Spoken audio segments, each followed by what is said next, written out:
Mama Sheba and her 3 little girls. The little boy's already been taken by my stepson and his mother. She had 4 kittens. This was her first litter.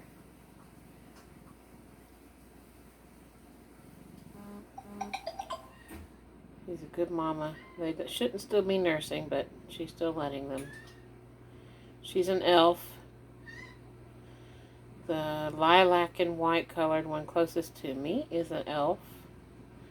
And the blue and white furthest from me is an elf.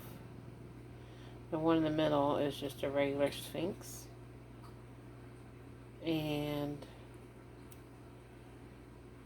the first two are men skins like the mama.